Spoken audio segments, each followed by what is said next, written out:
नमस्कार, आप देख रहे हैं द न्यूज 15। मैं हूं आपके साथ रागिब। महाराष्ट्र में मराठा आरक्षण का मुद्दा गरमाया हुआ है। जालना में 1 सितंबर को भड़की हिंसा के बाद से ही इस मुद्दे पर राजनीति भी जोरों पर है। इसे देखते हुए महाराष्ट्र के मुख्यमंत्री एकनाथ शिंदे ने कहा कि मराठा को आरक्षण देने का निर्णय कानूनी रूप से मान्य होना चाहिए। एकनाथ शिंदे ने सोमवार 11 सितंबर को ऑल पार्टी मीटिंग बुलाई, जिसमें मुख्यमंत्री एकनाथ शिंदे ने मराठा समुदाय को आरक्षण देने का ऐलान किया। शिंदे ने यह भी कहा कि जालना में आंदोलनकारियों पर दर्ज सभी मुकदमे तत्काल वापस लिए जाएंगे।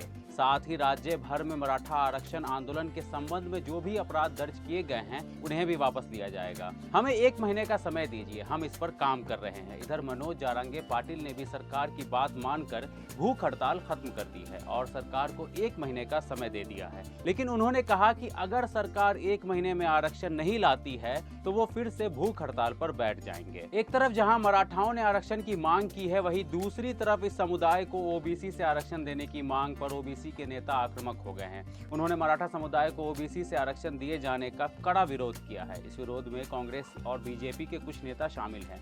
बीजेपी नेता आशीष देशमुख ने हाल ही में मराठाओं के इस मांग का विरोध करते हुए कहा कि मराठाओं को ओबीसी कोटे से आधा फीसदी भी आरक्षण नहीं मिलना चाहिए, क्योंकि ये आर्थिक तौर पर कमजोर नहीं है। महाराष्ट्र में मराठा आरक्षण की आग 32 साल पुरानी है। दरअसल सबसे पहले 1991 में मठारी लेबर यूनियन के नेता अन्ना साहब पाटिल ने मराठा आरक्षण की मांग की थी। उस समय भी बड़ा आंदोलन हुआ था, लेकिन ये मांग पूरी नहीं हो सकी। 2018 में तत्कालीन सीएम देवेंद्र फडणवीस सरकार ने 30 नवंबर 2018 को विधानसभा में मराठा आरक्षण बिल पास कराया और मराठाओं को शैक्षणिक संस्थाओं और नौकरियों में 16% आरक्षण का हक दिया।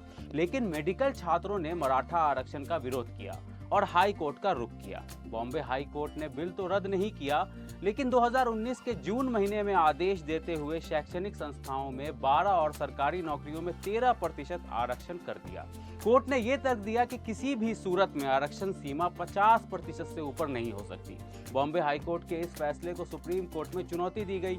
सुप्रीम कोर्ट ने मराठा आरक्षण को असंवैधानिक बता दिया और सामाजिक और शैक्षिक तौर पर पिछड़े वर्गों की ओर से लाए गए महाराष्ट्र राज्य आरक्षण अधिनियम को खारिज कर दिया। इसके बाद जब सरकार और प्रभावित पक्षों ने हाई बेंच के समक्ष याचिका दायर की, तो इसी साल अप्रैल में कोर्ट ने 2021 में सुप्रीम कोर्ट द्वारा दिए गए फैसले को सही ठहराया। सुप्रीम कोर्ट ने टिप्पणी की कि मराठा समुदाय सामाजिक और शैक्षिक तौर पर पिछड़ा वर्ग नहीं है, इसलिए आरक्षण गलत है। इसके बाद से लगातार मराठा आरक्षण को लेकर मांग चल रही है, लेकिन महाराष्ट्र सरकार के लिए यह राह इतनी आसान नहीं होने वाली है, क्योंकि सुप्रीम कोर्ट के द्वारा निर्धारित 50% सीमा के बाहर जाकर आरक्षण देना मुमकिन नहीं है। अगर ओबीसी निर्धारित 27% कोटे में मराठाओं को शामिल करने का जोखिम लेती है तो ओबीसी आंदोलन शुरू हो जाएगा। महाराष्ट्र में अभी 15% आरक्षण अनुसूचित जाति का है। अनुसूचित जनजाति के लिए 7.5% आरक्षण, वहीं ओबीसी के लिए 27% आरक्षण की व्यवस्था है और अन्य के लिए 2.5%। यही मिलाकर आरक्षण की सीमा 52% हो जाती है। अब मराठा आंदोलन की मांग कर रहे प्रदर्शनकारी खुद को ओबीसी में शामिल किए जाने की मांग कर रहे हैं। इनका तर्क है कि पहले मराठाओं को कुणबी माना जाता था और ये ओबीसी होते थे, इसलिए उन्हें फिर से कुणबी जाति का दर्जा दिया जाना चाहिए। इस पर अपनी राय हमें कमेंट सेक्शन में जरूर दें। शुक्रिया।